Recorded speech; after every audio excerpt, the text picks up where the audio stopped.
Ladies and gentlemen, the man that has just returned from Saudi Arabia, Joel Richardson. Joel, it is so good to have you back with us. And you were with us for Passover, and then this adventure has happened, transpired after Passover this year. I can't wait. Please tell us. The man who is also somewhat skeptical of this, and you decided you were not going to just stand back and listen to the critics. You were going to investigate yourself. And so tell us the story. Yeah, it's been an amazing year of spiritual warfare and adventure, and this has been one of the, I would say, the highlights of my life. It was at the end of last year, actually, a friend of mine who's part of a ministry that I'm involved with, he said, hey, I've got some friends that live in Saudi Arabia, and check out some of these pictures. So he sent me some pictures, and I said, oh, yeah, the real Mount Sinai there in northwest Saudi Arabia. I said, you know, I've seen some videos over the years. It looks interesting. I'm not so sure, because I'd read some criticisms of it, and, you know, as a teacher, I'm cautious, right? I don't want to just jump on board some idea if it's not substantiated. But I had prayed, and this is what's interesting, is when I had seen some of these videos, I remember specifically, and I like to pray big prayers, by the way, and I encourage other people to do that. If the inspiration hits you, I'd seen these videos, and I go, you know, I'm not sure about this, but God, if you can give me the opportunity, I want to go see that. I want to get there. I want to get into Saudi Arabia. And, you know, and archaeology, by the way, is not typically my thing. You know, I'm a missions guy. I teach on end-time prophecy and this sort of thing, but this is biblical, right? So this is important. I mean, this is the foundation of the story. Absolutely. So I texted back my friend. I said, hey, just curiously, what's the chance that your friend can get me an invitation? In order to get into Saudi Arabia, you need a letter of invitation. I'm not going to sneak across the borders. I've got 5 kids. I don't want to end up in a Saudi prison. And he got right back. He said, absolutely, he can get you in, let's do it. And the moment I got that, I could feel the spiritual warfare. I don't know how to describe, and I'm not a super sensitive guy when it comes to spiritual warfare. I mean, I tend to sort of be the bulldog, you know, that walks through the invisible fence. His neck's getting shocked, and he just kind of, yeah. He doesn't even feel it. My wife, you know, she's sensitive spiritually.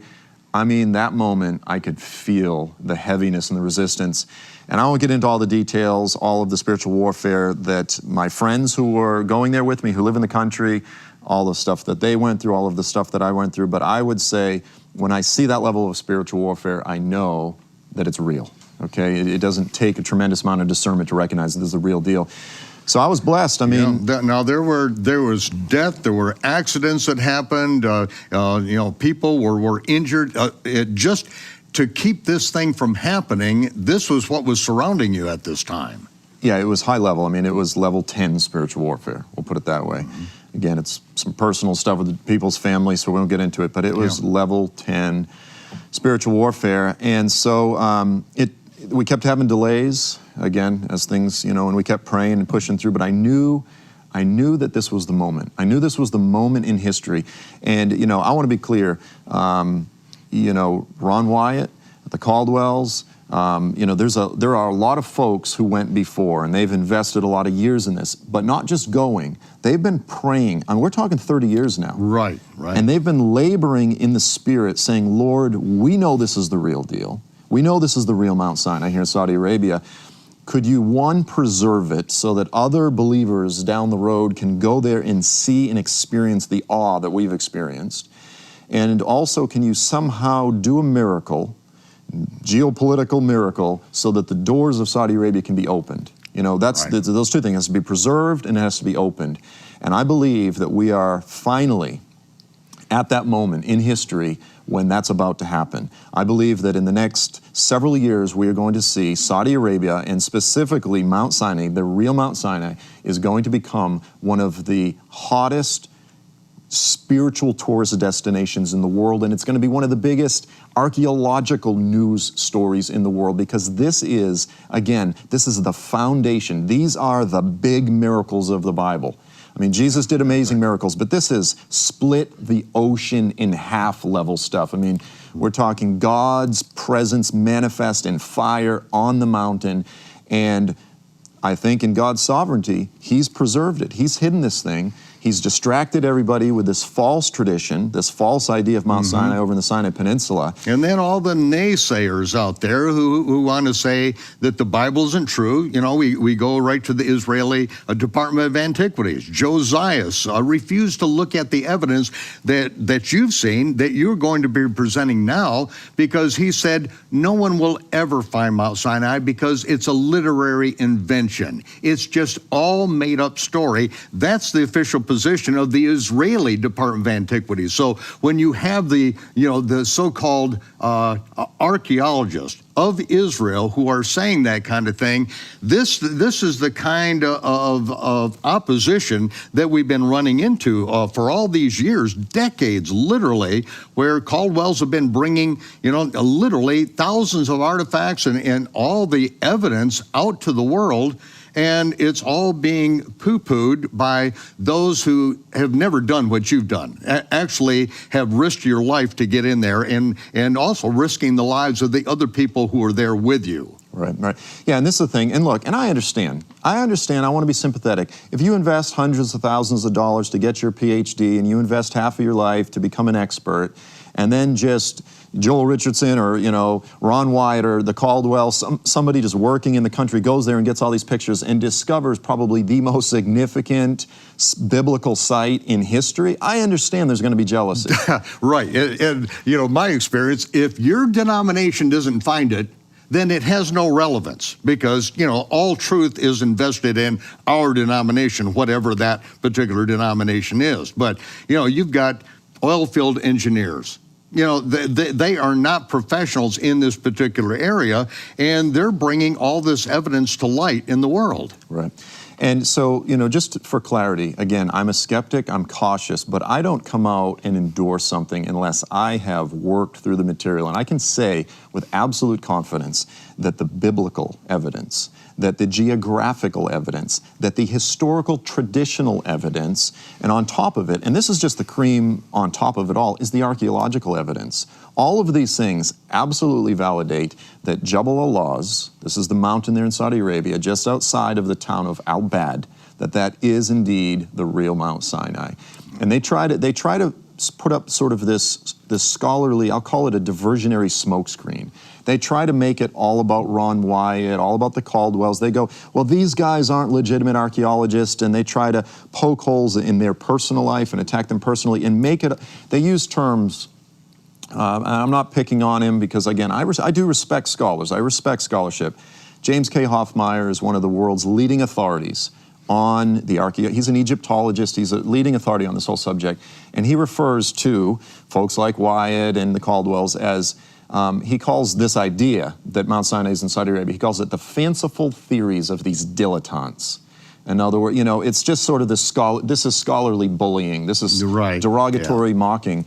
And they try to make it all about these people that have looked at it from the 1980s, but what they do, and this is proof that he knows that this is the real deal, is he does not discuss these ancient Christian traditions, these ancient Jewish traditions that go back well over 2,000 years. They go back a couple hundred years before Jesus. This is the most traditionally substantiated site candidate of any of the Sinai candidates out there. All right. So the best you can do is just say that it's a literary invention and we are not going to look at the evidence. But you looked at the evidence, and I have to say that, Jim and Penny, as you have said, they have been praying about this. They've been laboring. And when we got together with them, we sat at the table together and said, we have been trying for the last 20 years to get this information out to the world. And between the two of us, there were 13 heart bypasses. Between Jim and I said, we thought we would be able to do this when we're young. But here we are, we're still alive and we're still getting it out. And now someone younger is able to get in there and to do this. And you have found some amazing things that we're going to show everyone, are we not? We're going to get into it. Okay. Hey, now this location. Tell us a little bit about this location and how your skepticism and how you approach this as far as research and background on it. Yeah, so I mean, when I first heard about all of this, again, I started reading all of the critical stuff, because this is how I always do it. I want to understand the reasons not to believe it first. And I am just as skeptical of articles that are skeptical as I am of the actual site. So I want to be skeptical of the site, but I'm also cautious with regard. If I see somebody putting up, they're flailing and they're fighting to say this is not it, I'm going to be skeptical of that as well. Oh, right? yeah. Methinks thou dost protest you too much. find out what their agenda is and where they're coming from, and you research that back. Yeah, that's the only honest way to do it. Right. So I started, and I work, and there's a lot. If you just type in Jebel laws, you're going to get a whole bunch of articles where people have worked very hard. But see, there's a principle here. Is I go, why is it that this mountain is the primary mountain that everyone attacks and mocks and goes after? Why? It's kind of like this. It's like, not Constantine's mommy's Mount Sinai. They don't attack that. The principle, though, is like this. I always say to Christians, they say, God's done with Israel. I say, if God's done with Israel, then it seems pretty apparent to anyone with a lick of discernment that Satan has not received the memo. Right? And so it's the same thing. I go, why is there so much demonic, why is there such a concerted effort to debunk this spot and not this other one or this other one? Why is this where all the skepticism is driven? So I see a legitimate spiritual resistance. Mm-hmm. That's discernment. Yeah. So yeah, I worked through all the stuff, and again, probably the most vocal of all of the critics is a guy named Gordon Franz. He's written numerous articles trying to debunk, he calls it debunking Jebel laws. Again, James K. Hoffmeyer, world's leading scholar, Egyptologist, archaeologist, in the back of his book, Ancient Israel in the Sinai. He tries to debunk it. Again, David Rohl, you've debated David Rohl. Mm-hmm. Gentleman, he has some fantastic information. But again, he also in his book, Exodus, Myth or Fact, he takes a section in the back of his book to try to debunk it. Right, but that was before I took him down to see Jim and Penny, and we literally went through the artifacts and all, and he's had a shift of heart in this thing since that book came out, because he saw the evidence, and that makes all the difference. Seeing the evidence, not being able to dismiss it, not being able to do a scholarly report on why it can't be, but seeing the evidence. Right. That's what changed him. Now, you've offered to debate. You've called all these individuals out for debate on this, have you not? Yeah, and again, because I don't, if I'm going to debate someone, I want to debate the world's leading experts on it. And so I invited James K. Hoffmeyer, invited Gordon Franz, I invited David Rohl, and one after the other, they all came up with various reasons why they wouldn't debate it. Hoffmeyer said, well, I don't think the location of Mount Sinai is really that important. I said, well, then why'd you write a couple books on the topic? If it's not important, right. But why do I want to debate? Not because I could care less about a debate, because the moment is ripe in history. The Saudis are about to build a massive city up in this part of Saudi Arabia, and they're about to open up the country. Crown Prince Mohammed bin Salman will be the king of Saudi Arabia soon, and the bottom line is the Saudis are aware that this is the real Mount Sinai. The Saudis are aware that this is the real deal, and they are diversifying their country. So they are moving in the direction of wanting to have other sources of revenue other than just oil, other than just Islamic tourism to Mecca. They know that tens and hundreds of thousands of Christians and people all over the world, including Muslims, because this is important to all people of all Abrahamic faiths, of all the monotheistic world religions. Mount Sinai is important. It's actually in the Quran. The stories about Moses and Jethro, that's actually in the Quran. And so they know that this is a source of revenue, but it's also an important historical site that they're in possession of. And so the moment is ripe. This thing is about to open. And in this, behind all of it, behind what's happening with the Saudi government and so forth, the Lord himself, and this is the point, God himself is about to testify to the world. In an age of increasing atheism and skepticism where everyone's fallen into unbelief, the Lord is about to testify to the Jewish world. He's going to say, hey guys, remember the covenant at Sinai? That was real. Remember the split sea? That was real. Remember when I came down in fire? That was real. To the Christian world, he's going to say, get done with all of your liberalism and your backsliding. The story is real. He's going to testify to the Arab world, to the Muslim world, and to the unbelievers. And he's about to rip this thing wide open and unveil it. After all this time, the Lord is about to put the spotlight back on the original foundation of the whole story.